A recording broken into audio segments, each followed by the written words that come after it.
everyone, and welcome back to the Entrepreneurs in a Game podcast. I have got a very exciting guest with you today. For you today, her name is Sam Horne. She is the CEO of the Intrigue Agency and Tongue Food Training Institute. She's on a mission to help people create quality communications and add value for all involved. Her 3 TEDx talks and 9 books, including Tongue Fu Pop and Got Your Attention, have been featured in the New York Times, on NPR, and talked to Intel, Cisco, YPO, EO, Nationwide, and NASA. Sam, a very warm welcome to the Entrepreneurs in a Game podcast. I'm absolutely thrilled to have you on. Thank you so much. I've really been looking forward to joining you and your listeners and hopefully sharing some stories and insights that they can put to use immediately. Wonderful. I can't wait. And as you know, this is all about mindset. The most important part of being an entrepreneur. What is our thinking? How are we showing up in the world? How are we showing up in our business? And now you've had so much success, phenomenal success. And I'd love to dig in and ask you about what was it that helped you to achieve this level of success? And what part did your mindset play in it? I learned all of this on the back of a horse. I grew up in a very small town in Southern California, more tumbleweeds than people. And when I was 8 and my sister was 9 years old, we would be gone on our horses all day long. And now our parents did not warn us. They did not say, be careful. They did not worry. They seemed to have the confidence that if something went wrong, we'd be able to figure it out. Your bridle breaks, figure it out. You get bucked off, figure it out. So guess what? We grew up seeing the world not as a dangerous place. We saw the world as an adventurous place. And instead of worrying that something might go wrong, we know that things will go wrong. And when they do, we FIO, figure them out. And I believe as an entrepreneur, it is understanding that instead of like thinking, oh, what about this? And what about this? Worrying, it's like a rocking chair. It gives us something to do, doesn't get us anywhere. We just trust that when things go wrong, we'll figure it out. And if you have faith in FIO, you can do just about anything. I love it. I absolutely love it. This is wonderful. Now, you had the advantage of having parents who let you go out and see the world as an adventure. Some people don't have that advantageous childhood where the parents are like that, and they get the different messages from their parents. So for those people who had different messages, maybe more negative messages about the world not being a safe place and don't play too big, don't get people's attention and all of this stuff, what would you say to them about being able to have that trust now? I wrote a book on confidence, and it's called What's Holding You Back? And I interviewed people around the world, and I asked them, what gave you confidence? What compromised your confidence? What contributed to your confidence? And I discovered something really surprising, is that about 50% of the people that I interviewed that felt they were confident in their career, in their business, in their life, in their relationships, they said it was because they had parents who told them, you can do anything. They built in them that belief in possibility. Guess what? The other 50% of the people I interviewed had very dysfunctional upbringings. They had parents that were very cautious, or parents that were perhaps even abusive, or a very dysfunctional home. However, instead of using it as an excuse, they used it as incentive. I'm going to say that again, because we're adults now, and our quality of life, our success does not depend on what happened to us 20 years ago. It depends on whether we use it as incentive or we use it as excuse. And I am hoping that all of us choose, if we were not fortunate to have supportive parents, that instead of pointing at that as the reason why we're not succeeding at the way we deserve, is that we choose to focus on results instead of reasons.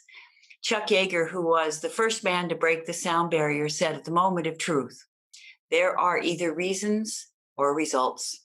Let's choose results. Excellent. And by reasons, you mean excuses?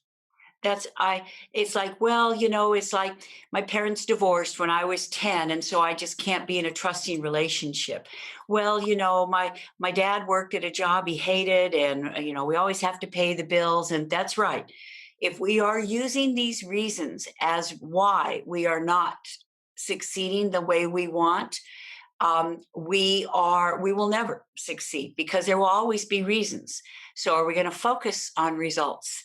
Let's do that, because at the end of our life, when we look back, we want to have taken responsibility for the quality of our life instead of using what happened to us as an excuse for why we did not. Yeah, I think that's really a really wonderful way of saying it, because we can, and these reasons, there are stories, aren't there? As you said, maybe a parent wasn't successful and therefore I can't be successful because they weren't. And we spend so much time looking at other people's business rather than focusing on our own.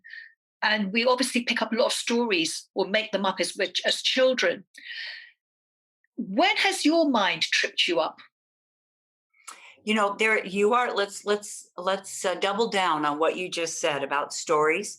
Tara Conklin said, "Our greatest work of art is the story we tell about ourselves." Is that profound? Our Very greatest work profound. of art is not a painting. It is not something, no, it is the story we tell about ourselves, and we have autonomy. That means we get to do this. It's free. It's like there's no barrier to entry. So I'll tell you a time I told myself a story that took myself out of the game. I had the privilege of working with Rod Laver in the tennis industry. Rod Laver won the Grand Slam of tennis twice. This is the Australian Open, French Open, Wimbledon, and the US Open. Then I was hired by World Championship Tennis to go and open the first country club for racket sports in the United States, right outside of Washington, D.C. The president played there. George Bush was head of CIA at that time. He played there. Now, after a couple of years, the general manager left, and they asked me if I wanted to be the general manager. I was like 28 years old. And I was thinking, this is a multi-million dollar club. So I asked for time. Now, I knew I had good people skills. We had created this little Camelot where everyone wanted to hang out because they felt so welcome, et cetera, as a go-to place. So I knew I was good with people skills, creating this community and culture, et cetera. I'm 28. What do I know about budget and workman's comp and liability insurance and things like that? So I thought I did the right thing. I went back the next day and I turned them down because I felt I was not up to the job. Well, so they hired someone else. And in 2 months, he ruined the club. It's like he was so abrasive. Our members left. I end up leaving. And do you know what my epiphany was? I wouldn't have been perfect. I would have been better than him. And furthermore, there's a different story. I could have told them, hey, I am good in these areas and I am not good in these areas. So we really need a good CFO, chief financial officer. We really need a good accountant to both bring me up to speed and teach me and to take responsibility for that area so it's being handled effectively. So see, I told myself a story that I was not up to the job. That was not a good story to tell. I wish I had told a different story, and I'm hoping everyone out there who is taking themselves out of the game and who think they're doing the right thing because they don't know it all, they're not perfect, they're not quite so good over here, is that we're honest about that. We take the opportunity and then we either hire someone or delegate to someone who is good at that area, and we shine in our strengths. Yeah, and as you say, we figure it out as we go along. That's right. And it's interesting, isn't it? Because when there is a stretch in our comfort zone, then we think we don't know what's on the other side of that action we may take. And it's the unknown. What's on the other side of that wall? If we take that action, then I don't know what the consequence may be. And then we can talk ourselves out of it by creating a story around it. But if we did that with everything in life, we would never experience the richness of life where we took a risk and it worked out and we got to really enjoy that consequence. And it's such a huge limitation we put on ourselves, but we do it by default. And often we're not aware we're even doing this. And here's more good news. We can reverse this anytime we want. It is, please, if people, unless people are driving, I hope they write this down. We don't have to know to go. Because, see, we think we have to have our ducks in a row to go. I have to have this planned out. I have to be really clear that, I'm well informed and that I've trained myself and educated and I've got all my resources in place and said, well, E.L. Doctorow, who is a wonderful author, I think you may know I helped start and run the Maui Writers Conference for 17 years. What Cannes is to the film industry, Maui Writers Conference was to the publishing industry. And E.L. Doctorow said, when he was asked what it was like writing a book, he said, it's kind of like driving a car at night. You can only see to the end of your headlights, but you can make the whole trip that way. Martin Luther King said, you don't have to see the whole staircase, just take the first step. So see, if we understand that waiting until everything is in place is a prescription for procrastination, and procrastination, is an excuse for not getting what we want out of life. The fact is that we'll never know unless we go and we figure it out on the way. So now I have a wonderful success story about that. Do we have time to share Oh, it? please do. All right. Now, see, you had mentioned to me is that some people feel stuck. They feel stuck in jobs that they don't really like, but they pay the bills. They feel stuck in a relationship that's actually kind of toxic, but they're afraid of being on their own. Well, a year out of Virginia Tech, my son had found a wonderful job, and he was working in a downtown office in Washington, D.C. as a recruiter. He had a corner office, a window, and so forth, making good money. However, I had dinner with him, and the light was out in his eyes. And I said, Andrew, what's happening? And he said, Mom, I want to quit. And I said, what do you want to do? He said, I want to start a nonprofit. Well, this conservative person I didn't even know existed came out and went, nonprofit, health insurance. However, thank you. This mindset, your word, I instead say, Andrew, you are resourceful, resourceful. I said, I know if you put your mind and heart to this, you can make it work.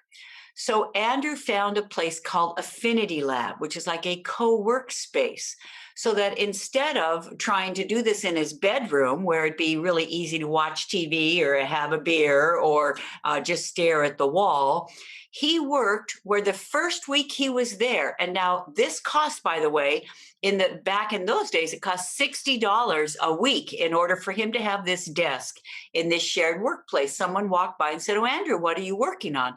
And he had founded a nonprofit called Dreams for Kids. And he said, well, I'm trying to get in touch with the Parks and Recreation Department. We want to rent these facilities on the lake to take kids with disabilities and get them out in canoes and get them up on water skis. And he said, oh, my friend Rob works there. Let me put you in touch with him. He was able to jump the chain of command, and they were able to get that facility. And a month later, there were kids out there. I was standing next to a mother on the beach, and there were tears coming down her face. And I said, is something wrong? And she said, no, nothing's wrong. She said, that's my son out there in that boat. That is the first time I have seen him smile in months. That's a wonderful story. Well, and it's true. See, you and I both have stories of people who had anxiety, who didn't have guarantees, who didn't have degrees, who didn't have the money. They had the faith that their role was to set it in motion, because people can't jump on our bandwagon if it's parked in the garage. People can't jump on our bandwagon if it's parked in the garage. The next month, Andrew, the funding for Dreams for Kids was kind of low, and he was wondering if he was going to be able to continue. And someone walked by and said, what are you working on? He said, I'm working on this proposal. He said, it's so, this grant application. He said, oh, well, we filed out that grant application. You can borrow ours. They got the funding. So see, we just continually to get our bandwagon out of the garage. People jump on it. We iterate, we get resourceful, we try it, doesn't work out, we learn our lesson, we do it a little bit better this time. Folks, The word is progress. The key to success is progress.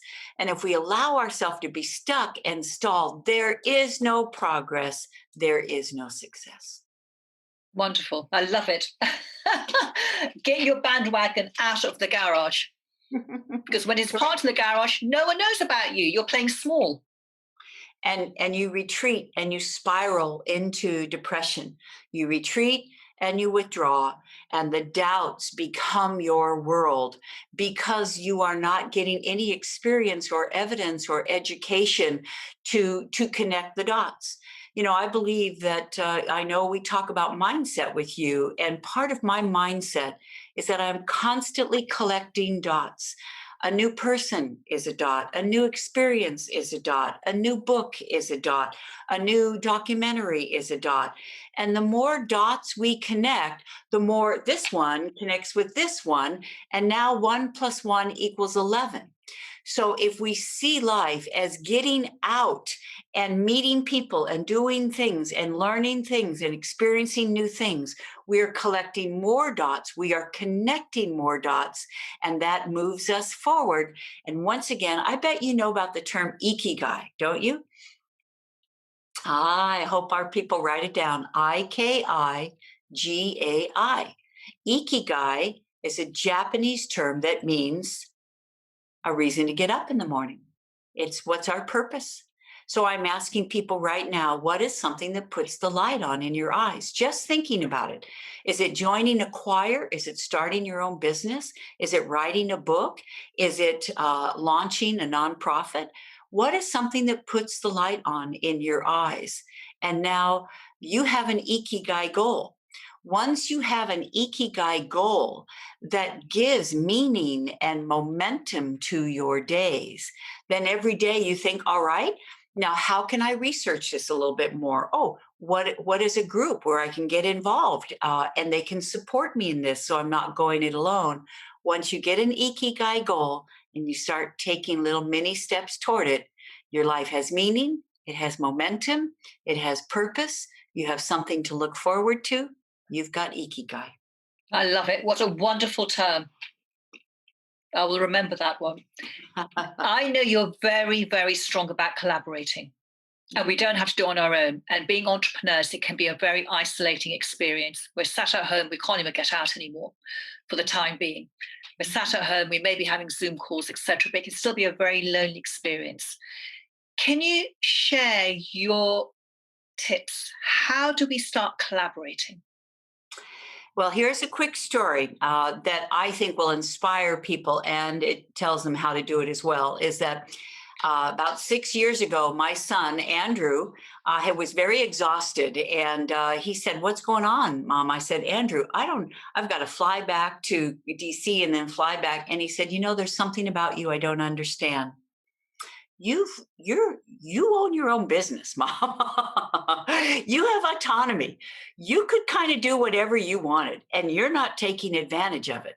Well, out of the mouths of 20 somethings, he was right. Mm, So I actually gave away 95% of what I owned, and I set out on my year by the water. And wow. I went to Monet's garden in Giverny, France, and I swam with dolphins, and I sailed the Chesapeake Bay. And what I learned is that we are never alone. A good friend is a good smile and a good question away. Is that people said, "Weren't you lonely?" And it's lonely. It is, we can connect not just with people, we can connect with ideas, we can connect with a good book. And so I hope people reframe what it means to go it alone.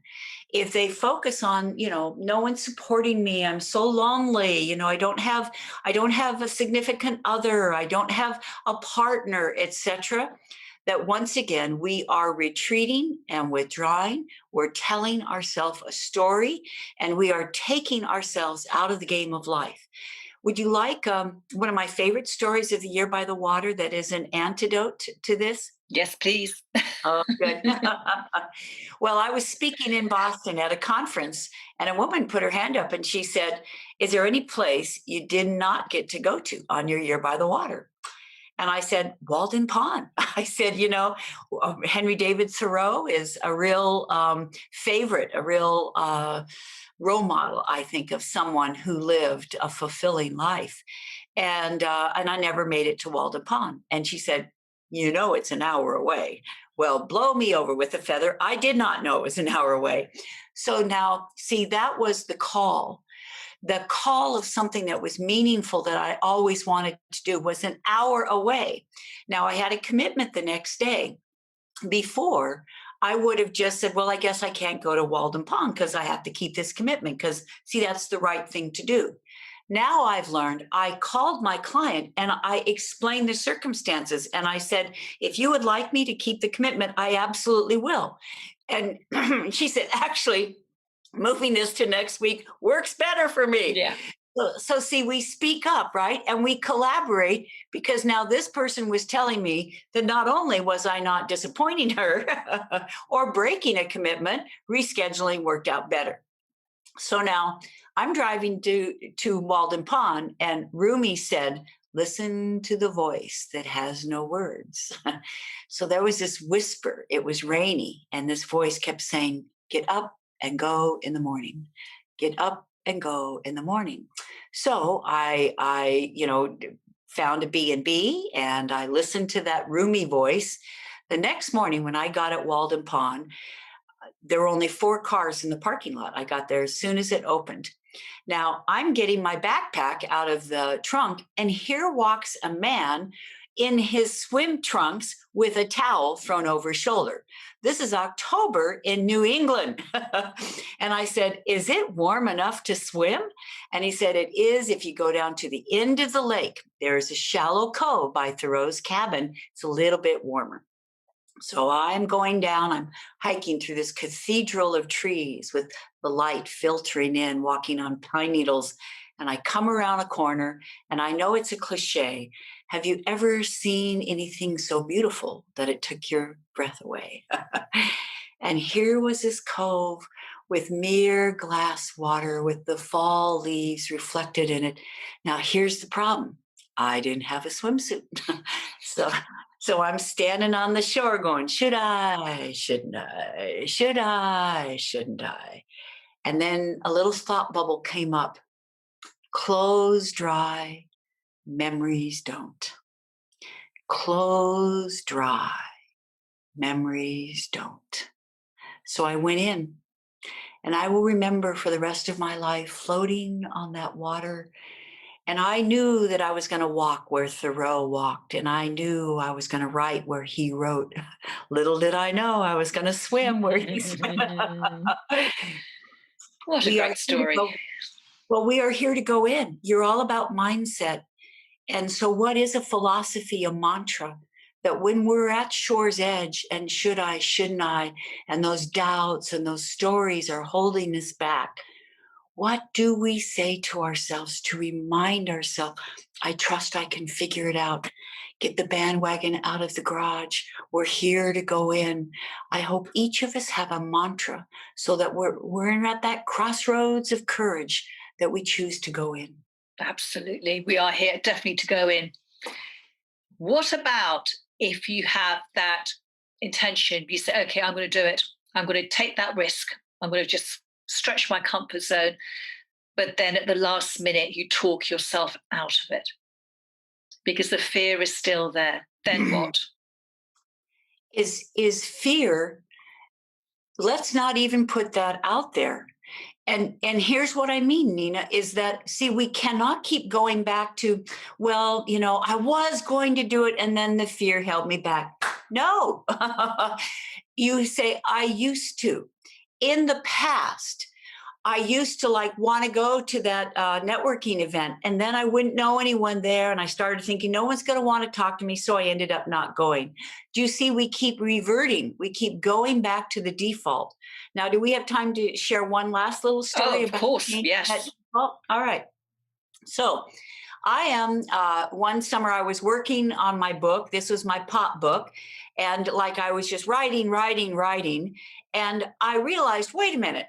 It's summertime and it's mid-August. I have not gone swimming once. I lived on a lake. I lived in a community with 20 pools. I had not been swimming once. So, see, that the clarity of that call was no, don't do it tomorrow. Don't do it like when I finish this chapter. No, stop putting things off. If Paulo Coelho said one day you're going to wake up and there won't be any time left to do the things you've always wanted to do. So, see, I knew I wanted to go swimming. Face it, the book was going to be waiting for me when I came back a few hours later. So get up. And I started driving, and I wanted to swim at a pool I hadn't swum before. So I'm driving along. Here's this pool tucked behind some shade trees I'd not seen before. So I went in. As soon as I walked in, I realized I had found the family pool. It had one of those big fountain mushrooms and so forth. There were kids in the pool playing Marco Polo. Did my heart so good to know people, families still play Marco Polo. So I find the only chaise lounge that's open, and I'm next to a woman who is watching her 3 kids in the pool. They're splashing. A man in a business suit walks in, and the 3 kids get out of the pool. They run over to him, "Daddy, Daddy." He comes over, he gives the woman next to me a peck on the cheek, and then he goes into the locker room to change. And a couple minutes later, he's in the pool with his kids. And they are proudly showing him the strokes that they'd learned in their swim lessons. And it was like a scene out of Norman Rockwell. It was just so. And all of a sudden, the man startles and he looks up at his wife and he said, "Hun, why don't we change our default? Why don't we meet at the pool every night after work?" And I have to admit, I held my breath. And I looked at her and I'm thinking, please say yes. And she thought about it. And then she said, "Why don't we?" And, for free, in a second, they changed their default. Instead of get up, go to work, go home, get up, go to work, go home. It's get up, go to work, go to the pool, come home.